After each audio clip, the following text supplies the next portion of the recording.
Hello, and thank you for joining us in Mapping the Zone, a podcast dedicated to a highly fixated review of large, dense books, typically the works and context of Thomas Pynchon. My name is Cody. I'm one of the co-hosts, I'm Kate. I'm Luke.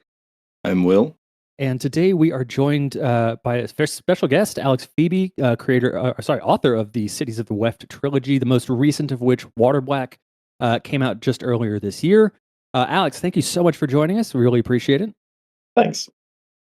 Just to kind of give our listeners a little bit of context, I've talked about Mordu and the Cities of the Weft trilogy kind of ad nauseum online. The very little social media we do, especially after finishing Water Black, I was kind of like pushing everyone I could to possibly read that series. It's something that one of those books that I just kind of stumbled across in a library. I was wandering around. The artwork immediately kind of grabbed my eye, so I went and checked it out and then read the blurb, and I was sold. That was, I think, a few months maybe after Mordu had come out, and so then it was just a waiting game of for the next one and the next one. But you've written other books before that, specifically After Images of Schreber, which I've not read. Playthings. No, it's not possible to read that. Oh, is it? Okay, I think good. It's one of those things that the internet seems to imagine that I've done, along with a biography of Gramsci. Which I also haven't written. Interesting. It seems to imagine that I have. But that was things you didn't do. That's nice. Yeah. Essentially, if you want to read that, it's Playthings, which is a book I also yes. actually did write. Yes. But with a whole bunch of meta commentary running alongside, so you can save yourself the burden of having to read the meta commentary whilst enjoying the actual book. Yeah. Playthings, which I read. I loved that book. Lucia, I've not read it. Is on my shelf, and I meant to read it before we started this, and life just got. People think it's my best. Oh, really? So, yeah. Luke, you read it, right? Yeah, I really enjoyed it. I enjoyed it a lot. Yeah, it's a good book. Controversial. and then the Cities of the Weft trilogy, obviously Mordu, Malakoi, and Water Black. So if you don't mind, I want to just kind of start even before we talk about your books. You, if I'm not mistaken, you're a professor at Newcastle University? Yeah, at the moment. I think for at least the next year. Generally we're supposed to, when we go online and talk to human beings, to big up Newcastle University, but it's in the middle of it's University Executive Board is in the middle of trying to dump 300 staff. And they've managed to dump 260 of them so far by threatening them into dumping them and then telling them to take this kind of slightly more preferential deal while being dumped. But up until last week, we were on the redundancy list. So I'm sorry to hear that. Yeah. Well, it's okay. I mean, my school is now not on the redundancy list, but they're planning on making £50 million worth of cuts next year. So yeah. I am currently a professor at Newcastle University. So what do you teach there? Creative writing. So perfect. Okay. Yeah, basically my job is to teach other people how to write, which may not be ideal for them, given that I have had some success, but I certainly don't know everything.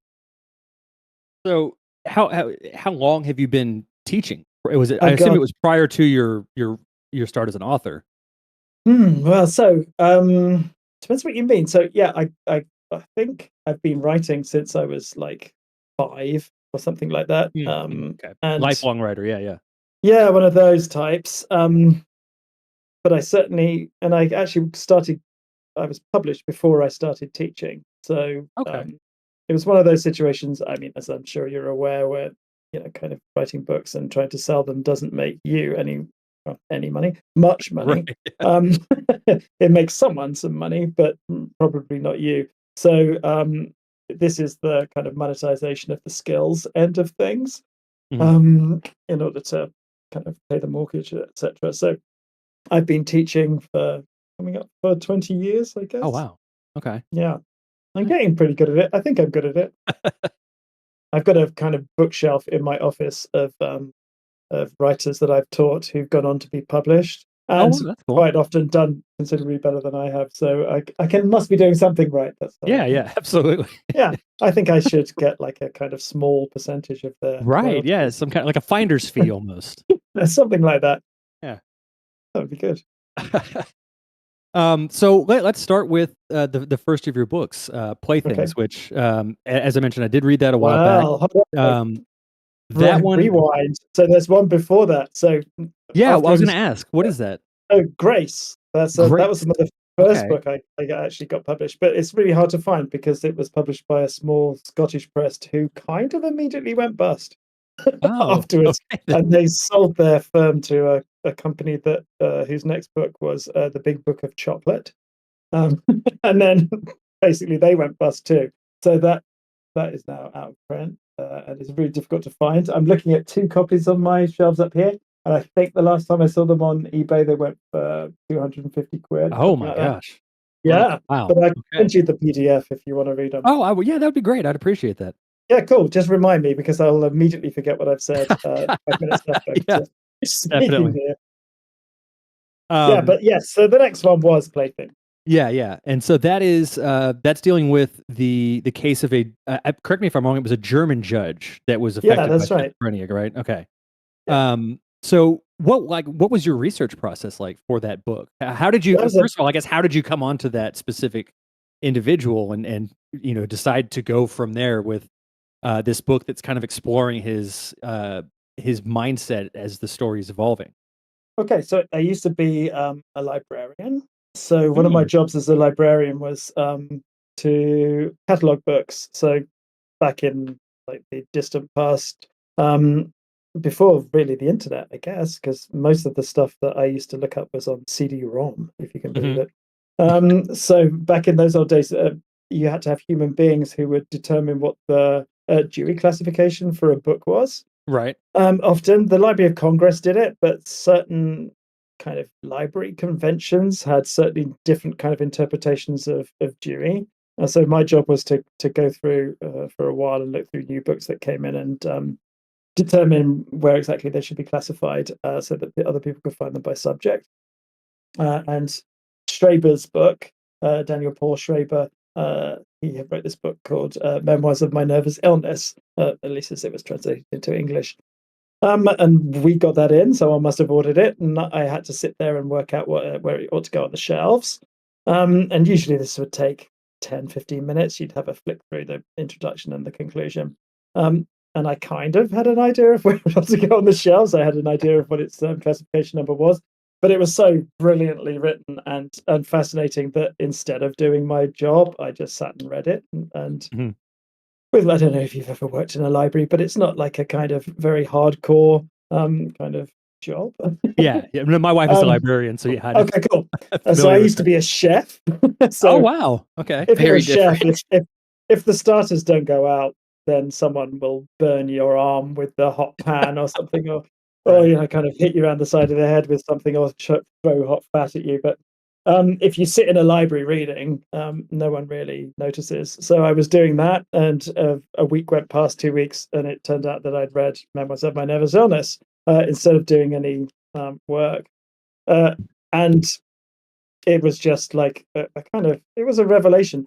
I think it to me in terms of all the things I've been thinking about writing in general, Mhm. and reality in general, and how it's possible to have extremely bizarre ideas about the world, and for those to be indistinguishable to the self to a normal idea.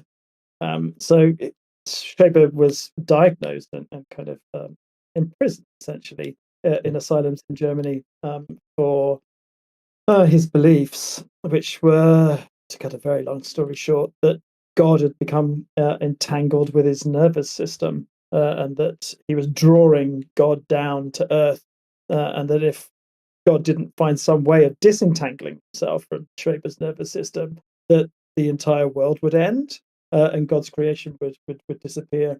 And the way in which Schreber imagined this was taking place was that God was convincing him that everybody else had been killed, and that he was being turned into a woman so that God could impregnate him, so that he could repopulate the earth. And he managed to convince the people who'd interned him essentially in an asylum that he should be released on the basis of the fact that he could rationalize these beliefs the same way that people rationalize their religious beliefs, and that there was no good reason for him to be considered insane, given that his religious beliefs were no more insane than anybody else's religious beliefs. And this, on the level, it was a really interesting story. So that everything in there is just like fascinatingly interesting. He has these kind of bizarre kind of which weren't for him delusions, but we would have to kind of think of as delusions, that there were little devils pulling his eyelids open, and the birds spoke to him, and that every time he turned his back on a room, everybody disappeared. And then when he turned round again, God fleetingly improvised everybody who was in the room to convince him that he hadn't gone mad, despite the fact that he was being driven mad.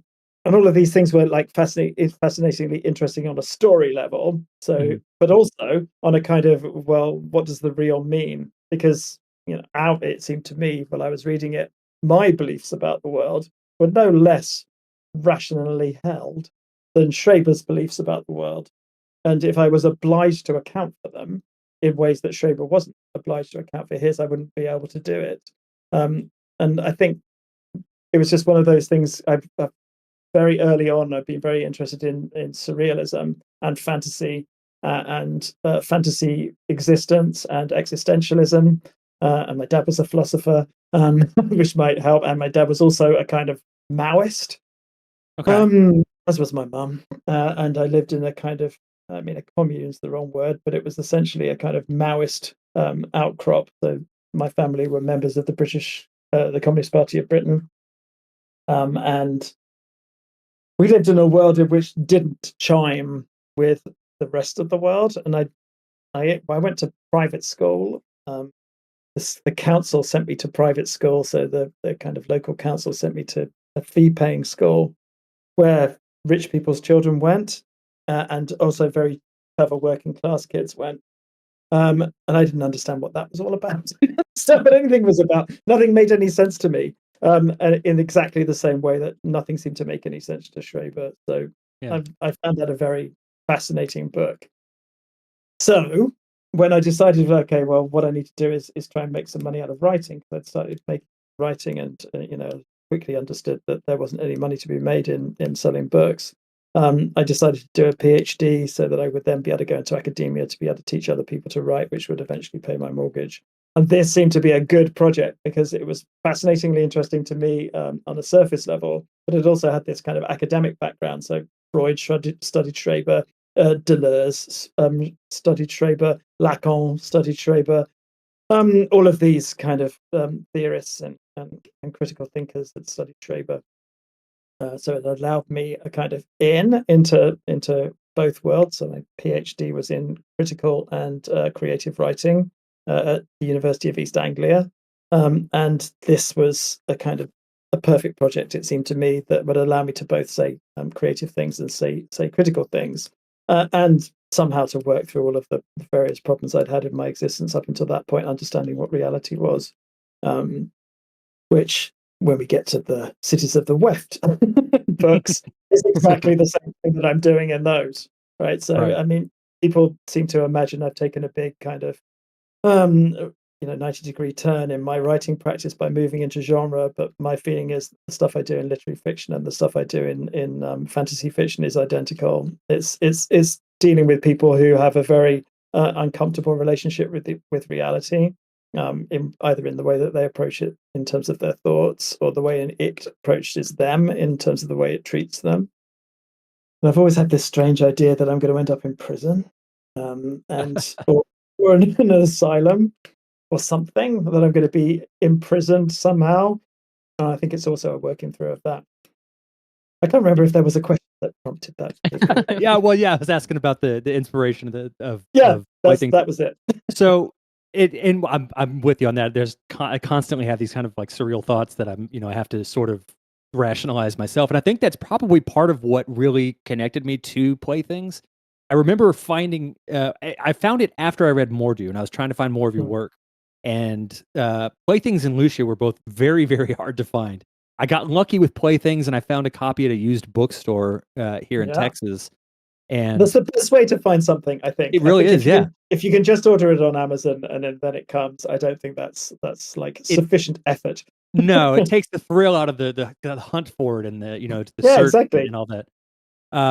But I remember I was a little bit apprehensive to start it. I have this kind of when there's books that deal with mental health issues, I think I'm always a little bit hesitant at first to start them because there's such a tendency for authors to sort of dehumanize their characters when it comes to mental illness, and it makes it more exhibitionary, more of just like like an Elephant Man situation of just like, oh, let's look at him and dissect him.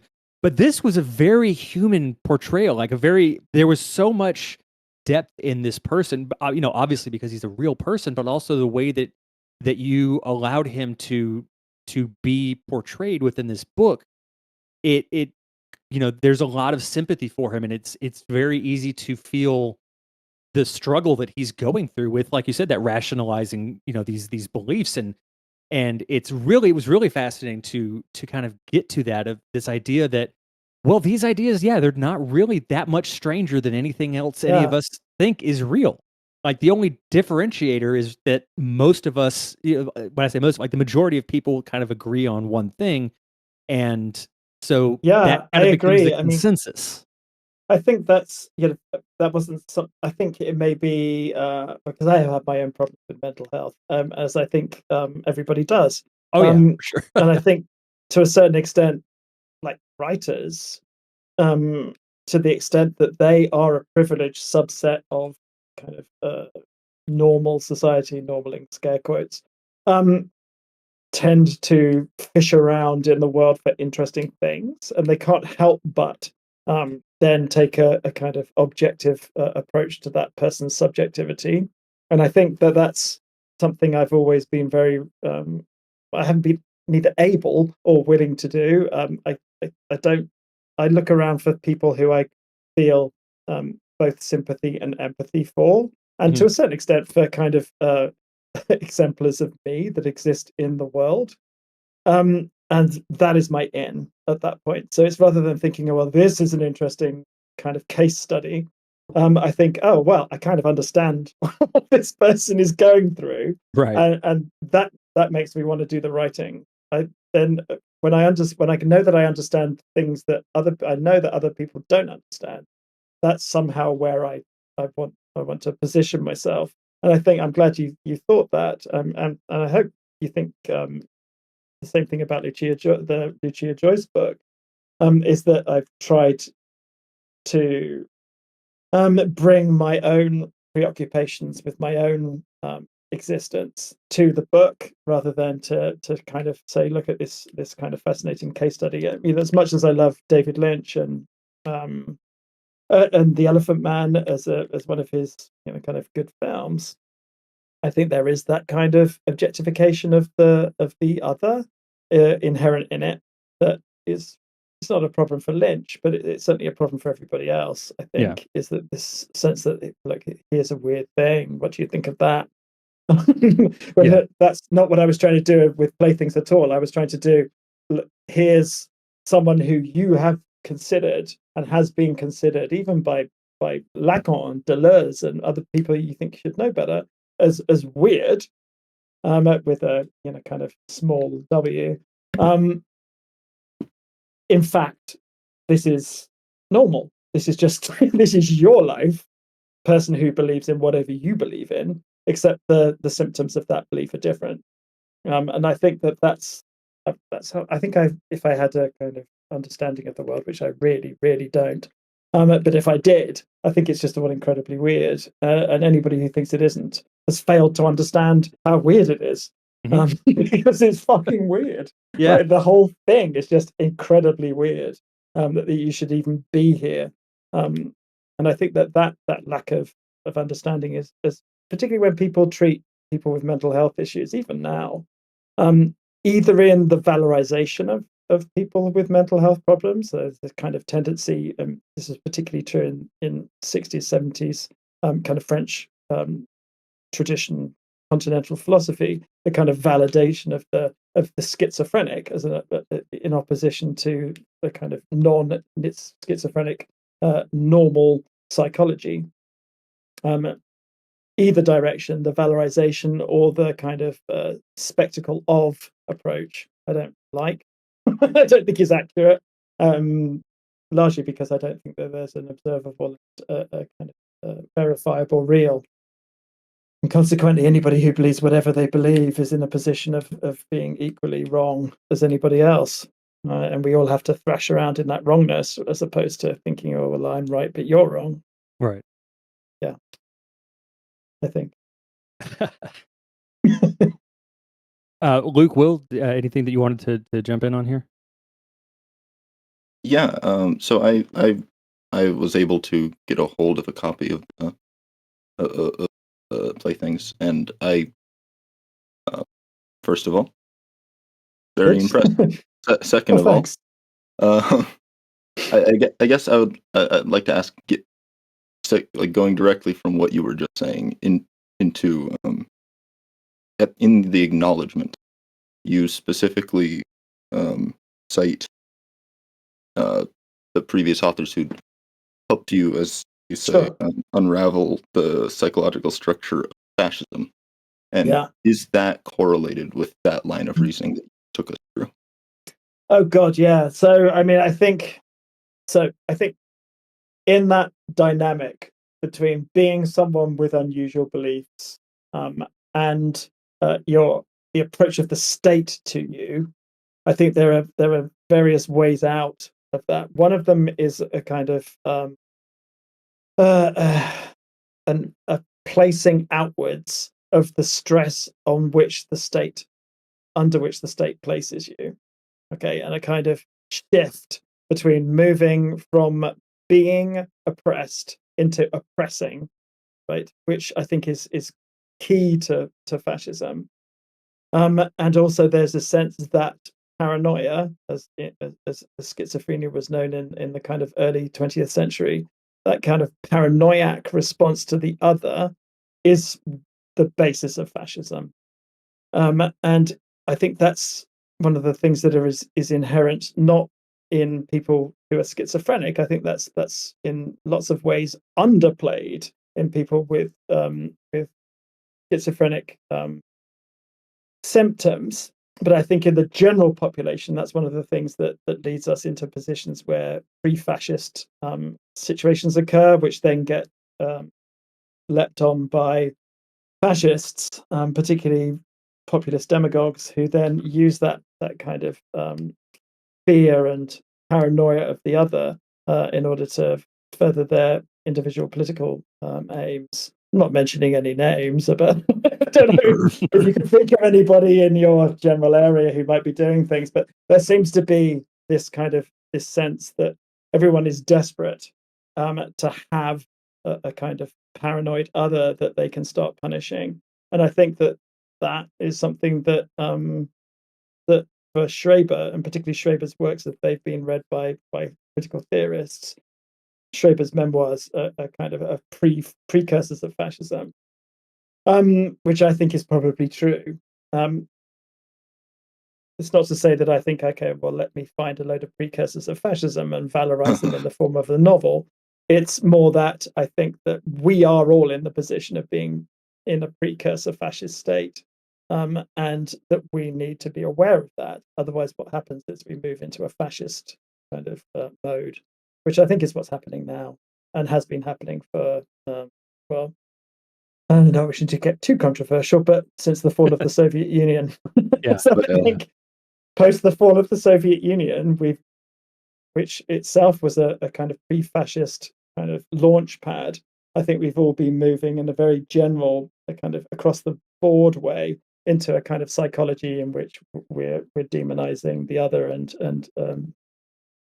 allowing ourselves to do terrible things to people who we should otherwise feel enormous empathy for. Mm-hmm. And I think that's something that I was very alert to when I was looking at Schreber, and not that I wanted to pillory him for that, or to support the absence of that in him, but to recognize that that is a core human condition that is historically generated by our existence in kind of in 20th, 21st, 19th, 18th, 17th. Probably wouldn't go much further back than that, but that kind of period. We've been moving between kind of fascism and anti-fascism and back to fascism very quickly. And I think now we're in a very kind of runaway fascist kind of situation that is shared. Sure. Okay. Then I guess my follow up to that would be then if you're able to recall your thought process when you were writing Playthings, would you say that you were trying to essentially do an expose on that mindset, or were you? No, I mean, I think if possibly, I mean, it depends what you mean. So I think let me finish the question, I guess, because it might elucidate what I mean. Was it not either, but more meant in that lens, or more as a lens into the world which creates those ideology or that ideology? I don't. They're separable. So I think. Okay. So my philosophical background is in largely continental philosophy, and I think that I mean, my dad was a Derridian and a Heideggerian, and a Kantian and a Hegelian. Weirdly enough, so all of those things kind of well, that was the intellectual culture that I grew up in. My dad was a bit of a kind of dictatorial, kind of demagogue-ish type figure, so I was always obliged to account for every single thing that I said through the lens of a whole bunch of stuff that I'd never heard of, never read, and didn't know anything about. So I managed to kind of piece together what that must mean, intellectually speaking, and I think there is no real understanding of psychology without historical context. And consequently, when I came to write Playthings, and this wasn't like completely independent. There's lots of very good books written on them. Santa's My Own Private Germany, for example, is a really good example. That places the paranoid mindset, schizophrenia, and Schreber's kind of delusions, again in square quotes, straight within a kind of formative culture that it's so complicated. But at the same time that Schreber was kind of growing up and understanding his world, there was an enormous amount of occult pseudoscience going on about the nervous system and its site of the soul. There's a whole bunch of stuff about culture, the culture struggles, culture wars, and how certain forms of genetics and eugenics played into the ways in which you thought, the ways in which religious ideas were either right or wrong, anti-Catholic sentiment, for example. And this kind of really messy culture ends up with paranoia. And in some people, it's more or less obvious. So the entirety of Playthings, I think, is an attempt to kind of to read that personally against the Freudian interpretation, which is the Freudian interpretation of Schreber's work is essentially that he had sexual desire for his father, couldn't cope with it, and therefore imagined instead that his father was aggressing against him, but he couldn't understand that either. So he had to imagine that instead God was persecuting him, right? So there's a whole bunch of reversals. And I didn't buy that at all. I didn't think that was what was happening. I think that what was happening is he was mapping his bourgeois intellectual culture against his own existence, and couldn't understand why no one else understood it, because he's largely being more honest. So I think when I came to Playthings, my intellectual work was to reframe that accurately against the psychoanalytic literature that had taken place in the 20th century, and also to make that kind of vaguely understandable for people living in the 21st century, and to have some kind of resonance for us, both in terms of our approach to mental health and our understanding of what it is to be a fascist. That said, that wasn't 100% how it was taken by the publishers, who had their own ideas of what it was that they were going to do. All the people who were working with me on my PhD, it was a PhD novel, so my supervisors also didn't want me to massively invest in that side of things. They wanted to make it a generic story, and the difference between a kind of manuscript that a person creates and the object that a person can buy is quite different, I think. I don't think I kind of sold out or anything along those lines, but elements in which the things that I thought were going on were more or less obvious kind of got toned down as we went through the editing process. It turned much more into a kind of story about a person who and their wife and a person who wants to go home and is prevented from doing that. I think in the background of that, there is still the kind of sense that you might be able to understand the precursors of fascism through that book, but perhaps not as obviously as I would have done. But then again, definitely no one would have bought it or read it if I'd have done what I'd wanted to do with it, which is why you can't read After Images of Schreber, because it never really got published. Oh, yeah. Well, I for one thought that you made those more intellectual, more philosophical, and political ideas tangible enough to be followed through the reader. Thank you. Granted, I'm familiar. I think a lot of this same kind of background that you came into it with project, that is. But then I guess my final solid question I have to ask is I noticed when I was doing background research on Daniel Paul Schreiber that it seems you did change the names of some of the specific figures in that period of his life. For example, the asylum administrator, warden, however you want to call it. Müller or Rösler? Rösler. Is there any particular reason for that? Well, he was actually his doctor, so you have to okay. look. Yeah, so Flechsig was his psychoanalyst, but Rösler was the doctor who, in his medical notes, which are available in Hans Israel's book, Schreiber, Father and Son, a long time ago since I read it. His medical notes are there, and that is the named doctor who, so most of the stuff in there is accurate. Some of the stuff is on purpose inaccurate. Although weirdly enough, that I did that much more in Lucia because I really wanted people to understand that this wasn't real. So where there are very similar names, I've changed them on purpose and made it so that it was not simply because I didn't want to get sued. Because Stephen Joyce, the administrator of the Joyce estate, was still alive at the time in which the book was published, and he was famously litigious.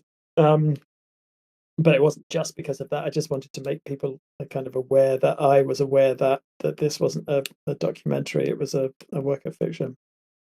So yes, you're right. I do that, but I didn't do that in Playthings.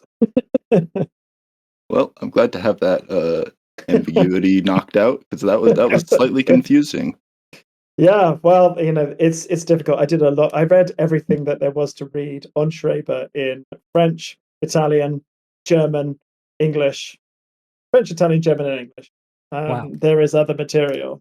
And I was very slow for me because I'm not a natural reader of Italian particularly. I kind of have adequate French and German, but I had to work with dictionaries on all of them. So there's lots of material in there. Although, having said that, Zvi Lethane, the kind of he's still alive actually, the expert on Schreiber, who wrote a really good book called In Defense of Schreiber, wrote a kind of 20-page refutation of my book in the Journal of the American Psychoanalytic Association, saying it was a pile of nonsense and essentially shit. Oh wow! So I'm not sure how close I got to doing a really good job. Although I have since heard that Lethane is a kind of like a gatekeeper, very reluctant to believe or to accept anybody else's opinions on Schreiber. Although that said, my history of having people who know things about the kind of stuff I'm writing about, not in fantasy fiction but in literary fiction, isn't great. When I went to the Joyce Foundation in Dublin to read from Lucia, the guy who'd invited me got up during the middle of my reading and left. Oh my god! He was so appalled, which was fun, I thought. Anyway, fuck them. Yeah. Yeah. It's not my problem. Well, that's his natural stepping point into that book, actually. So, like I said, that's the one I haven't read yet. But Luke, you recently read it, right? Yeah. Okay. I did, So yeah. I don't know if you have any questions about that particular one or anything. Yeah, I have a couple. So first off, I was just kind of wondering, like how much research went into it and stuff, because it does seem like type of book that you would have had to research like different like treatments for people with mental health issues of the time. And I know that I mean the book opens with all of Lucia's papers being destroyed and stuff, so I know that research was, at least into her life in particular, would have been kind of harder to do. So I was just wondering like how that process went. That was pretty in depth. So there's a lot of material about, so kind of at the beginning of the 20th century, when publishing got really cheap, sufficiently cheap that people could do it themselves. Really, they got to be a kind of genre of writing that is considered to be vexatiously litigious, and in that, there's a lot of people who were kind of imprisoned essentially in asylums, writing about their experiences and then publishing them themselves as a way of drawing attention to the fact that, that terrible things were going on simultaneously in the 1920s, 30s, 40s, 50s. There was a kind of pseudoscience of treatment of medical illnesses, which had all sorts of wacky, crazy stuff, like being injected with cow fetuses, for example, was one of the treatments, or electroshock therapy, or heat treatments, cold treatments, starvation, inducement of epileptic fits, that kind of stuff. So there's quite a lot of written records of people who've gone through that experience. And also there was a kind of proliferation of first-hand autobiographical accounts of people's experiences of particularly schizophrenia. So there's a whole bunch of that that informs Lucia. It's a really good biography of Lucia Joyce by Carol Schloss. I could probably see it if I looked over at my bookshelves, but I've got the wrong glasses on. Hold on a sec. You can just see the cover of it there. I'm going to remove my headphones and go and tell you the title. All right. Carol Loeb Slosh. To Dance in the Wake. It's a really good biography. I mean, people kind of cast shade on it for its accuracy and rigor, but there's a lot of material in there about Lucia Joyce. There's a lot of material from the film record. So she was a kind of dancer. She danced for Jean Renoir. And there's a whole bunch of imagery, and I've taken a lot of interest in her work, all of which could be studied. But the main thing that I was drawing on was this massive kind of void that was created when Stephen Joyce, the administrator of James Joyce's estate, his grandnephew, well, the two. Oh, he's dead now. Basically burned all her letters or destroyed all her letters and refused and sued. Refused to allow people to use them and sued people for trying to use them.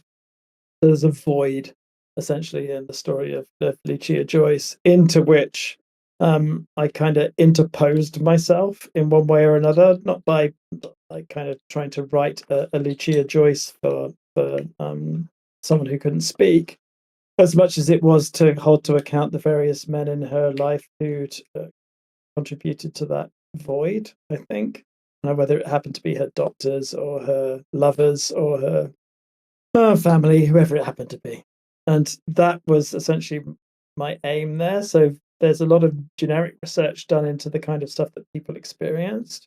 Lucia Joyce's diaries, such as they exist, and even kind of like early works on a book, a novel, are available via the Harry Ransom Research Institute. So I got a hold of that stuff and used that. She has some really interesting dream diaries that you can read if you don't mind, paying the Harry Ransom Centre a bunch of money.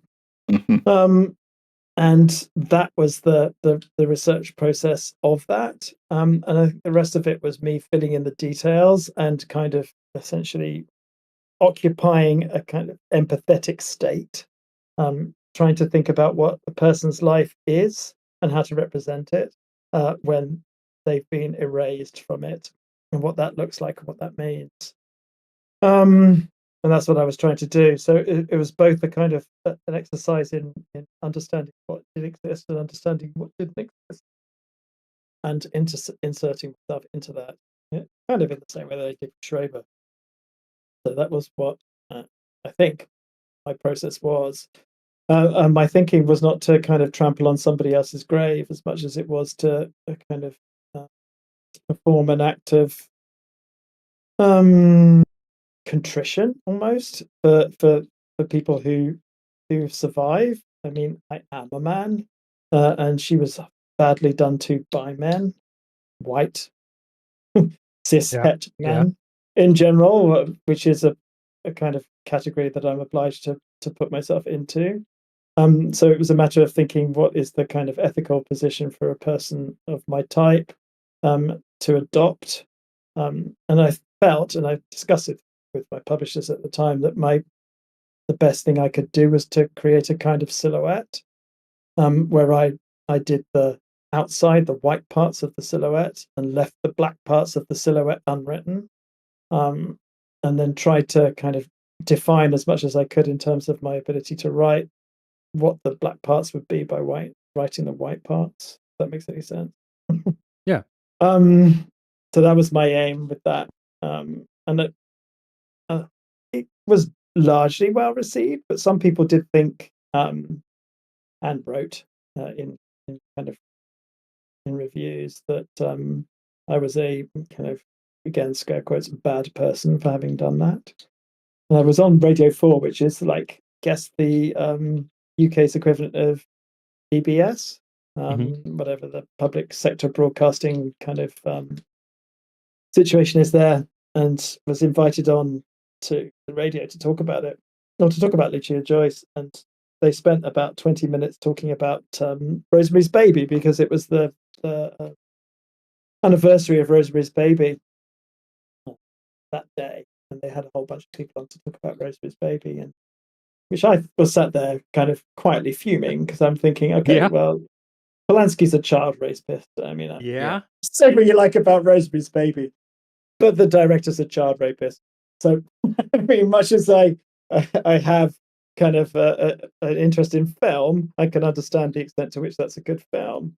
Why aren't you mentioning the fact that he's a child rapist? And then the first thing they said to me was, how dare you accuse James Joyce of having sexually assaulted his daughter? Which isn't my accusation. It's in the kind of academic work. And in that kind of esprit d'escalier type, I couldn't think of something to say at the time. I wish I'd said that. Well, how come we've been talking about Rosemary's Baby all this time, and you haven't mentioned that Polanski's a child rapist, and now you're attacking me? This doesn't look good for the kind of the institution that fostered Jimmy Savile, who was also a child rapist. I didn't think to say that. I can't remember what I did say, but I wish I had. So, I mean, I got a lot of flack for saying those things, but then again, balance is out at the end, right? Yeah. So yes, I don't know. Again, I'm not sure whether I apologize. I do recall, but I notice it's 10 to 9, and we haven't even got on to the Cities of the West books yet. Believe me, we know all about rambling on this show. So most of what this show is, really. Yeah. Good. And Luke, did you have any other questions about Luke? I can't really dive too much into that one because I don't really have any. Yeah, read it. It's good. I mean, if you want to get a copy of it, Biblioasis in Canada were the publishers. So I'll have a copy. I just haven't gotten around to it. It's just please, come on. Yeah. What are you doing? I know. Watching Andor or whatever it is you've been doing. So I'm even farther behind on Star Wars than I am. Yeah, don't tell me what happens in the last 3 episodes. I haven't had time to look at it. I haven't even started it, so I couldn't tell you. It's really good. What I hear, yeah. Yeah. Well, I guess that's as good a place as any to move into the Cities of the Weft trilogy. And here I kind of want to turn this over to Kate because she just finished this book today, right? Yeah, like 2 hours ago. Okay, yeah. So I'm sure you're brimming with all kinds of questions. You probably remember it better than I do. It's possible. Yeah, I've spent kind of the last 3 weeks ish, like really reading that book and going through like cross-referencing it with your pretty extensive glossary in the back and looking through like the I did, by the way, really enjoy the kind of a philosophical treatise past the glossary as well. The way that as a philosophy minor in college, I really appreciated the way that mirrors actual. You can't go far wrong with Socrates. And yeah, exactly. And all of that jazz. Yeah, it was a really, really impressive book to me. I am not someone who generally has much success in getting into fantasy. I think that there's maybe a handful of series that I've ever read, or one-off books that I've like really, really gotten into. But this was one where certainly I have been bothering all of my coworkers about it for the past 3 weeks, and Good, most of my friends as well. Yeah, and I have convinced multiple people at least to pick up the book. And yeah, I think sort of like the first question that I would have is, you had mentioned in a couple of different interviews surrounding the release of Mordu that existing in the 21st century is essentially a crime, and mixed with sort of some of the stuff you've mentioned about your upbringing and sort of the political perspectives of your parents, and then also your personal perspectives. I think that informs a lot of how you've kind of ended up with that opinion. But I was curious how that, in particular, really influences this specific work, and if that is why, if that central idea is why sort of the world of Mordu represents a collapsed future rather than necessarily sort of a medieval or a fantastical medieval setting, and how that those sort of underpinnings that you've articulated in a couple different spots sort of really play into the themes of the book that you wrote.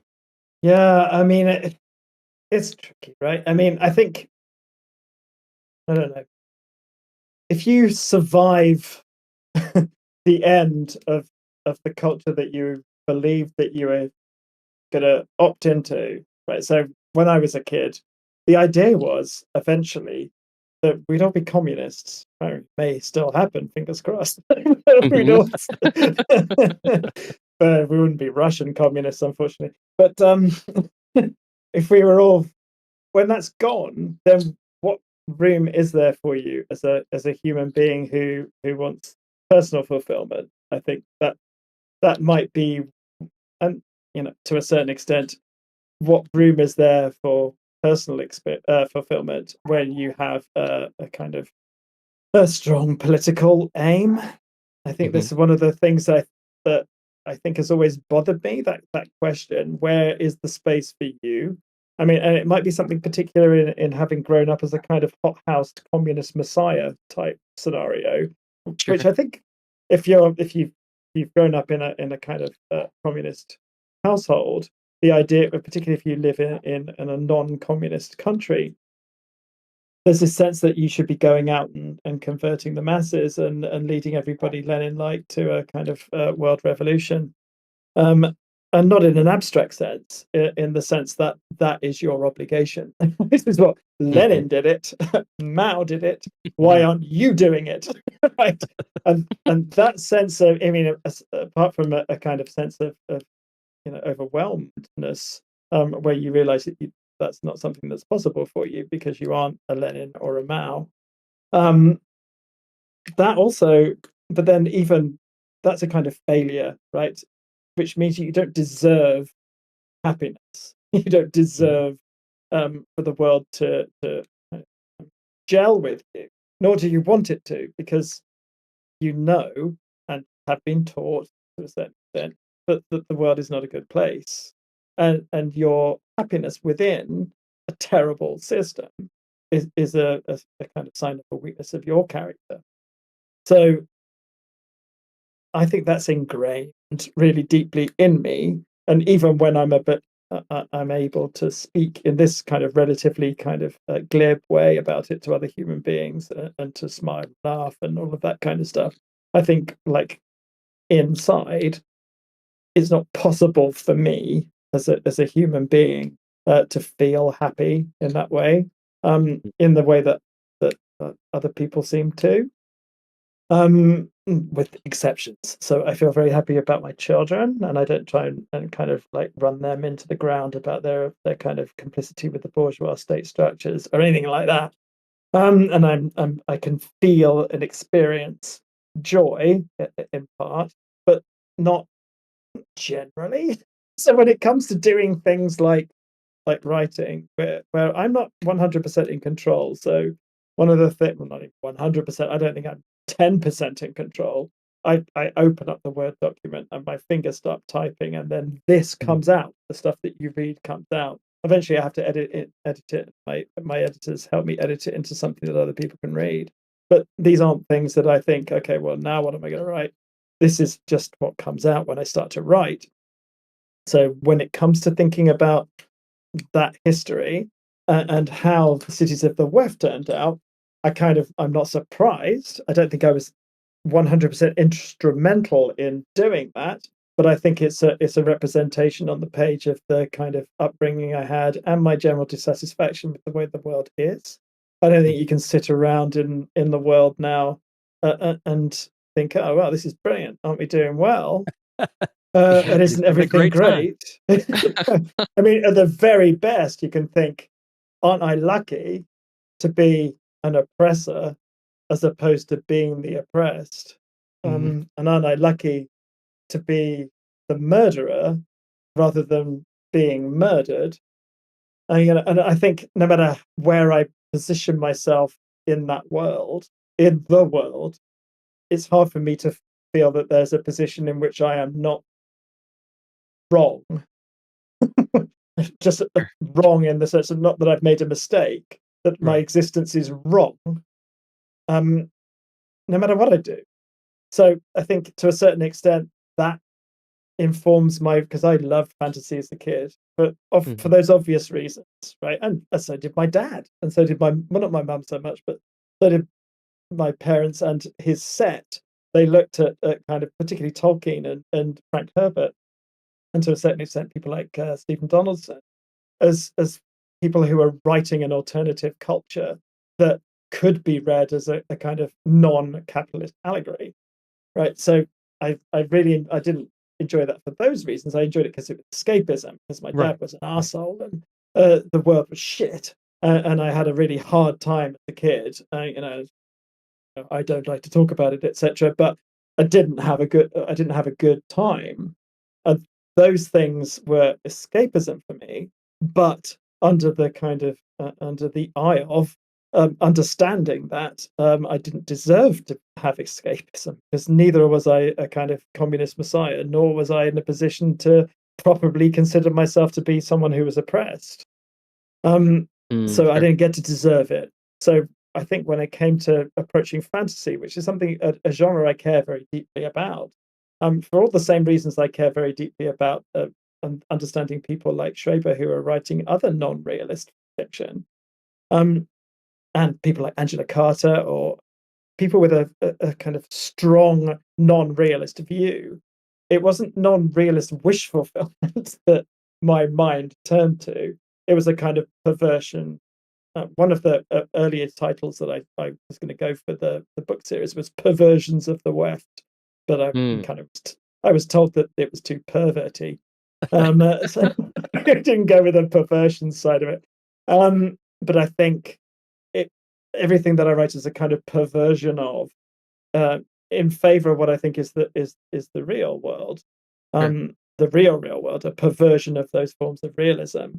So I think that when we come to look at things like fantasy, I'm thinking, okay, well, I would love to live in fucking Rivendell or Lorien or whatever it is, even if it is dying, because they are right. They are just right. They may be weak and being obliged to leave, but they are beauty. Whereas I think my understanding of fantasy is that the sublime is something much more powerful in in speaking to my kind of way of writing than the beautiful. I think I was always in that position of trying to kind of, make an idealized version of ugliness, because I think that's probably more accurate. And in terms of just like the character arcs of the characters and the way in which the plot works out, I don't think there's an out for us. And talked about this before, but I think I am a defeatist. I can't help it because I think I've been defeated. I mean, it's hard not to feel that way in the Yeah, world absolutely. right now. And I'm with you 100% with regards to fantasy being important. As a kid, for me, and still as an adult, fantasy is a huge, important part of my life, and a huge chunk of my reading is fantasy, and it's for the same reason. It's that escapism, because growing up, I also, I dealt with a lot of different stuff as a kid, and so diving into Lord of the Rings or Lloyd Alexander's Prydain series was always like a really good way for me to get out and experience something different. But at the same time, I think fantasy, in general, tends to sort of get this, sort of asterisk put next to it, that it's not always real literature, and Yeah, sure. for better or worse, there certainly is bad fantasy writing, and there's bad, regular, any genre is going to have bad writing.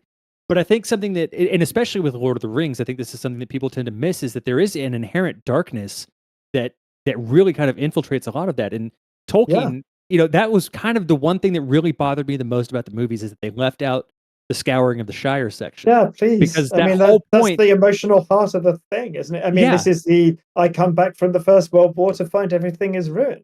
right? Yeah, You've gone on this great adventure. Point. You had a great, you made these new friends, and you had all these losses, and you had all these exciting moments, but you come back and everything is still fucked, maybe even more so. I wonder if people who haven't read the book really feel as sad as I always do when they get to the Grey Havens at the end, because it's rough. That's a rough section to read. Yeah, in the book, it's just like I can't stop crying for about the last 50 pages, and just that whole, because Frodo can't get better. He can't think of himself as a hero, even though he's done the heroic work. He can't recover from his wounds, and he's going to die. And as are all the elves and Gandalf. And what we're being left with is men, which is like not a good situation, obviously. I mean, Aragorn's a nice lad and everything, but that's not, I think it's a deeply sad ending. And I don't understand, I don't understand why that's left out. I can understand why they leave Tom Bombadil up, because it's kind of massively out of tone. I'd rather they didn't, but I'm with you. I'm a Tom Bombadil. I can understand why they don't. But the Scouring of the Shire is the point of the book. It's the emotional crux of the whole thing. Yeah, it really is. When it comes to its relationship with fantasy as a genre, as much as we imagine that Tolkien invented it, there's a good 100 years history of fantasy as a genre before The Lord of the Rings is published, and it's that part that is really the turning point, which is like all of your wish fulfillment stuff, all of this allegory that you're going for, all of these kind of pat and sentimental reassurances that you're trying to make using the genre are nonsense, because war is war, and you'll be wounded, and you'll do terrible things that you wish you hadn't done, and it's not going anywhere. You're going to die unhappy. Yeah. Well, and so I think that's what I think really helps the Cities of the Weft series. And I'm not right now to stick with Mordu, but it's with the themes that you're exploring and the ideas that you're touching on in this, I don't think would have worked in a non-fantasy setting. I think you have to have that sort of disconnect from the real world and placement into this other world for those things to hit the way they do emotionally. So, I think so. This is kind of my stepping stone for a lot of people who really aren't into fantasy, that I can say, well, I'm pretty certain you would like this one. So I mean, I've read somewhere that people said it's like fantasy for people who don't like fantasy. So which I think, but then they also said, and for people who do, as if that was going to put people off. But I mean, it may be. I mean, I don't know. I mean, I don't draw a very firm division between, at least thematically, between the things that I do. I don't care about anybody else. The things that I do, in fact, when I'm writing fantasy and when I'm writing literary fiction, there are there are some forms of writing that I'm in the process of thinking about. I don't really want to publish because it's too traumatic, that I think are different. But I'm not sure I'll even ever finish those things because they're so terrible. So, I mean, not terrible to read, but terrible for me to have to write. And more to the point, terrible for me to have to think that other people have read. But short of me moving into that, I don't really think that there's a kind of a subject-based differentiation between the kind of things that I'm writing. And nor do I think that there's a real differentiation between people's fantasies about real life and people's fantasies about fantasy worlds. I don't recognize those when I read them. So depending on whatever it is you're happening to read, the latest kind of it book in literary fiction, I read because people ask me to, and because it's an obligation to keep up with things, and because I enjoy literary fiction too. But I don't see that there's any difference between them writing about, kind of stockbrokers and kind of I don't know, whoever it is that they're writing about, and me writing about magic children. What difference does it make? They are non-real things. I mean, and if you try and pretend that they're real, you fail to understand what the real is, and the extent to which which writing can, and fantasies in general, have a relationship with those real things, which is always at one remove, regardless of whether you happen to be writing about something that seems to be real or something that seems to be unreal. The process itself, the writing itself, the process of reading, the distance between something being real and seeming to be real, is identical, and particularly identical because our own responsibility and our own understanding of the world as it is also unreal, and it may be fantasy with a PH as opposed to fantasy with an F, but there's both fantasies. And I think my kind of main objection to people who really don't like fantasy is that they're overvaluing realism and misunderstanding what realism is. And also, I think there's a whole bunch of class based taste kind of issues inherent in it, particularly post kind of 1950. I think, and then missing out the 1980s. Post 1950, there was a kind of idea that the only thing that can possibly be real is kind of urban or rural realism, of a very bourgeois type. And I think that it's a way of gatekeeping who gets to write, because particularly in English literature, literary fiction tends towards this very Oxford, Cambridge, upper middle class representation of varsity life of one type or another, which not everybody's allowed to join in with. And even things like kind of depictions of working class life in Britain, for example, are considered to be somehow fantastical because they aren't to do with Oxbridge, or they aren't to do with a particular type of person's experience. And I think that much of what I really object to when it comes to reading literary fiction is the kind of sidelining of I mean, I guess, for want of a better term, magical realism, although I don't believe that that's an accurate term, but realism that includes a notion of spirituality, for example, not that I'm a religious person, or other people's cultures, cultures that don't rely on empiricism, whatever they happen to be, or other cultures that the bourgeois kind of literary establishment doesn't recognize as being worth dealing with. And I think those tend to get pushed into this kind of non-realist frame. In the same way, I think, and this is probably more important, that children's fiction gets pushed into that non-realist frame. And I very much object to this idea that literature written for children, or literature written outside of that general realist kind of adult frame, is somehow pointless and useless. I don't think it is.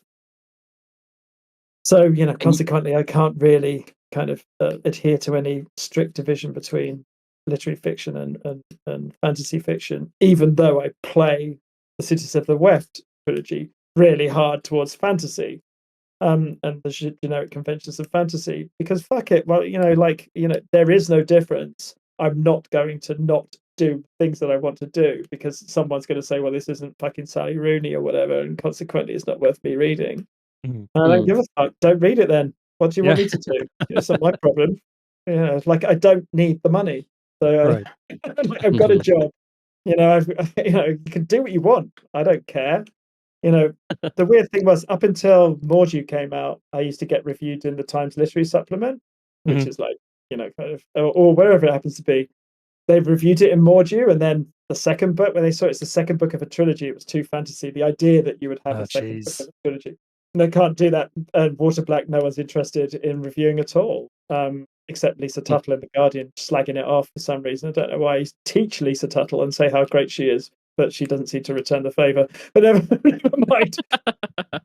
As far as I'm concerned, fuck 'em. You're a whole literary establishment that I don't care about and don't want to know about. Although that said, my next book is literary fiction, and I'd be very pleased if you'd review it. Anybody happens to be listening, which they won't be, because. And you've mentioned that as soon as you got some attention for the literary work, you sort of immediately wrote fantasy because you could. Exactly. Was that just sort of your eventual goal anyway? Like you always wanted to write fantasy? Okay, so the way it works is I always wrote fantasy. My first novel was a science fiction book called The Last Days of the Gender Reassignment Agency. That was written in fucking 1990.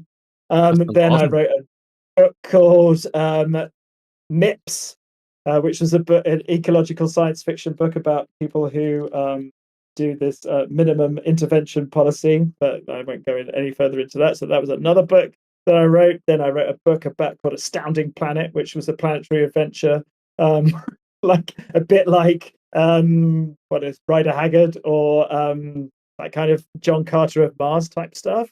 Mm-hmm. Then I started writing literary fiction. Then I got published. Right, so to give you an idea, it's not like I've been sat around thinking I know what I'll do. I'll write literary fiction, and then once they give me permission, I'll start writing fantasy. It's that no one would publish my fantasy until I started getting published in literary fiction. Once you get that prestige end of the market down, and you get to kind of get people listening to you and paying attention, you can do what you want. And I've kind of burned my bridges by thinking, okay, well, what I'll do is I'll write a kind of 3-book fantasy series. Which, incidentally, if we're keeping track, sell about 50 times more copies than the literary fiction ever did. So, it's like I'm going back to literary fiction now. So say fuck it to the fantasy crowd. Sure, love it. Anybody, I'll write whatever you like. Just kind of give me a contract. I'll do what you want. I don't care. But I mean. It's a difference between what you write, I think, and what you get published. So I'm writing all the time. So, and I've written loads of books. I've written 2 full books since Water Black came out. Oh wow!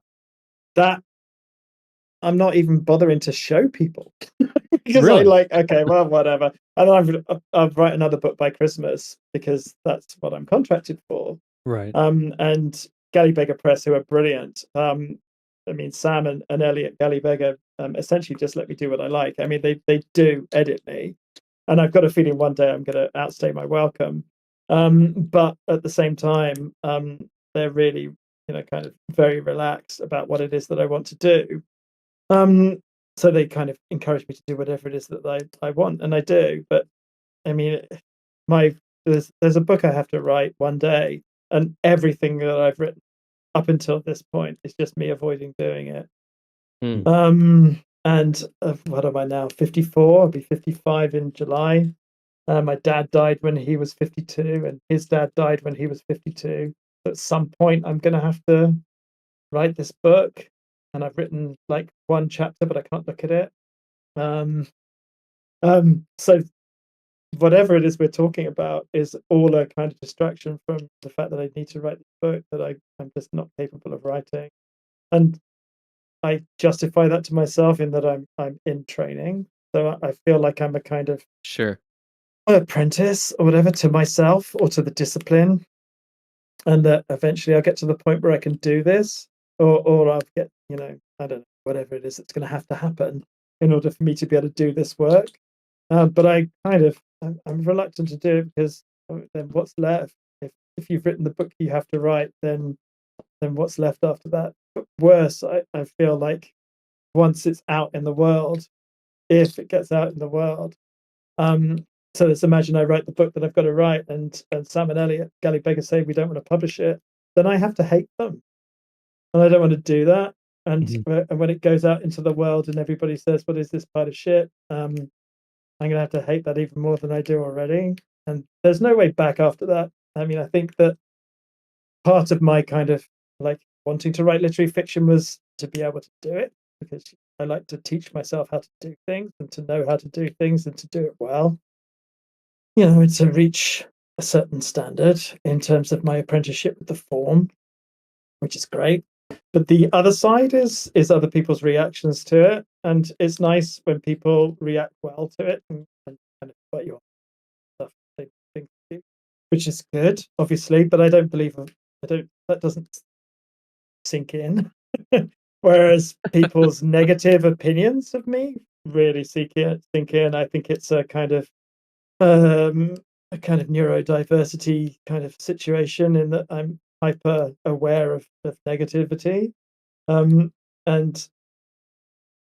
for people to be negative about the book that I need to write, I mean, I wouldn't be surprised if they were, kind of expecting that they will be.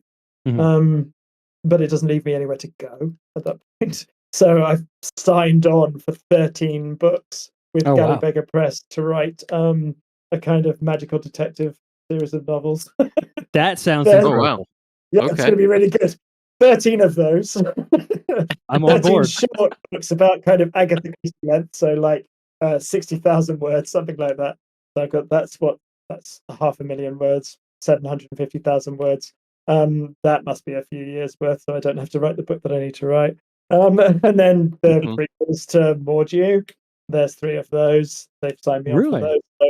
So I'm already in the middle of writing those. I can't talk about stuff. There's stuff in the work that may mean I'm going to have to do some stuff to do with Cities of the Weft. I'd like to tell you about it, but I can't really. Totally understand. Yeah. There's that.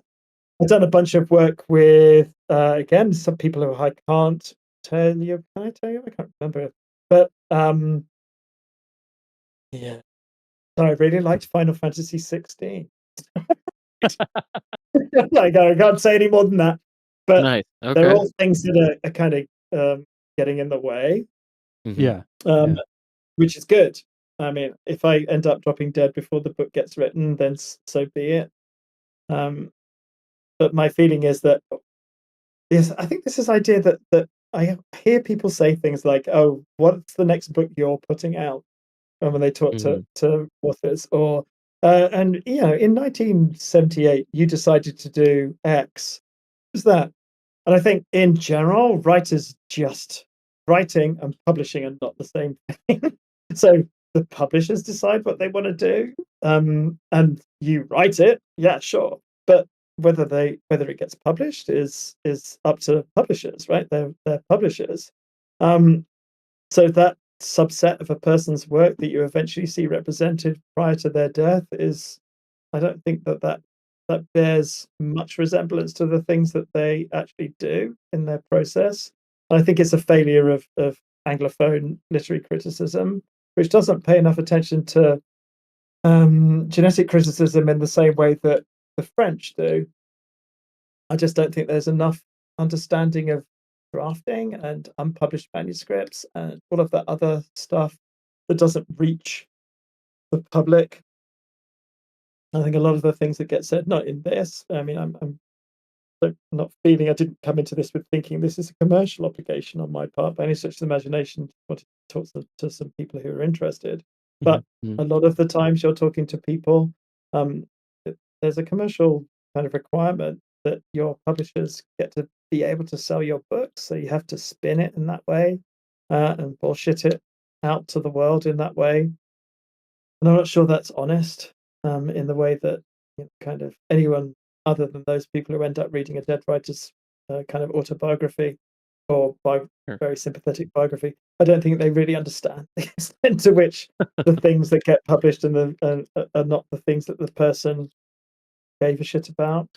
Well, that's not the case in mine. Everything that I've written, I've been delighted. Everything that goes through Gally Baker Press is fantastic, but things that represent themselves to the rest of the world, particularly in foreign rights sales, like Tor's kind of foreign rights sales, or Exmo in Russia, or wherever it happens to be in the rest of the world. That's just dependent on whether Ellie managed to sell the rights at the Frankfurt Book Fair or not. And that happens with a lot of things. And mood, and kind of, I will have to publish whatever it is that I have to publish if they make me redundant, for example. Yeah. Sure. But I don't have to And do that if I've got a job as an academic. Yeah. And kind of like looking at that idea of like what is considered publishable or what is publishing versus drafting. Another one of the quotes that I came across from yours in an interview that I really liked was that you had said that you tend to push your writing in the direction of ideas more than what is commercially viable, and that you have a tendency to be told to rein it in a bit. I feel like for me, one of the biggest ideas that I kept having in my head, whether this was purposeful or not when I was reading Mordu, was Nietzsche's God is dead speech if it was literalized. From the perspective, if this group of people managed to kill God and then replace him, what exactly would the world end up looking like? Which is pretty heavy sort of themes and ideas. I was curious if there's anything within Mordu that you did have to rein in, or that they did say, well, maybe this is pushing it too far in this direction or not. Because it is it is very readable. It is very intense in its ideas and in its thematic purposes that it's sort of striving toward. Yeah, I mean, I think Mordu went through the editing process relatively unscathed, so there was nothing. I mean, not the same for Malakoi by any stretch of the imagination. So Malakoi was structurally completely different when it met Sam. So it was written. Sam's my editor at Galley Beggar Press. So it was written mostly during lockdown, and it was written as 7 interconnected novellas, independent novellas largely, which Sam then read and said, "This is unreadable, and I can't publish it." I was like, "Okay," Oh, no. and I became very, very cross, I think, and kind of depressed, I think. Until I realized that all I had to do was really chop it up into chapters and then interleave them. So it was like shuffling a deck. So it wasn't really that much of a problem. But there are, and the end of Water Black is completely different, because Sam wanted much, much more Charlie, which is fine. I like Charlie, so I didn't mind that. But it was much more prissy based in the original draft. So those things changed. The ideas themselves, Sam's really open to that kind of pessimist kind of negativity. He doesn't mind that at all. He's a big kind of fan of Beckett. So the further you go down the kind of bleak nihilism route, the more he likes it. But it's more structural, I think, with me. So it wasn't. I don't think the ideas as such. So yeah, they're Nietzschean, but more they're a kind of battalion. So if you go towards, although I'm sexually repressed, so I can't do the sexual kind of non-repressedness, whatever that word is, freedom. I can't do that kind of it's more aggressive kind of sexual. Well, it's not great. In Bataille, but there's this sense that God is essentially the experience of being continuous with the universe, which is death, essentially. So it's rather than God being dead, is that God is death, I think, for him, and that death is a kind of non-existence of the self, whether that happens to be represented through orgasm, for example, or through torture and pain and all of those other things. That is when you come to understand what the universe is by not being present as a self. So I think there's certainly that kind of route through German idealism into French continental philosophy that Nietzsche kind of represents. But it's much more towards the end of the kind of early to mid 20th century psychoanalytic understandings of that, and then later as you go through Deleuze and Guattari and then it kind of stalls, and we go back to this horrific Anglo-American analytic bullshit that we're in at the moment. during that period, I think that is something that Sam is perhaps not 100% au fait with. So sometimes he gets me to cut out some of the more surrealist, I guess, elements of things, just because they're not meant to be understood. And Sam's got this very strong opinion that the reader needs to be kind of that I need to think about the reader more, whereas I don't give a fuck about the reader. The reader could die in a ditch, as far as I'm concerned, and I could trample on his corpse. Like, but Sam's not like that, and I've read he did an article, a kind of interview with somebody else, and he was kind of talking about his writers, and I think he might have mentioned me, but it was like he feels like he needs to slow me down so that the reader can catch up. And I think that's good for him. It's probably good for the books, but it's something that honestly, he did that in Playthings too. So he made me explain it more than I was going to. He didn't do it in Lucia. Lucia is basically incomprehensible. So there's no real. He didn't really do that. Because it was obvious, I think, where it was going stylistically, and therefore he didn't feel like he had the necessity. But the next book, so the prequels of Mordew, are horror, essentially. I mean, much more horrific than and they're Interesting. set in the present day. I So can believe that. yeah, so we move from a kind of I'll see how we react. 'Cause I know he likes fantasy. I know he likes science fiction. I haven't ever seen him read horror. I'm a pro horror person. I think that kind of I love horror. excessive. Yeah. Yeah, I think that is one of those. I'm going down. I'll eventually reach romance fiction.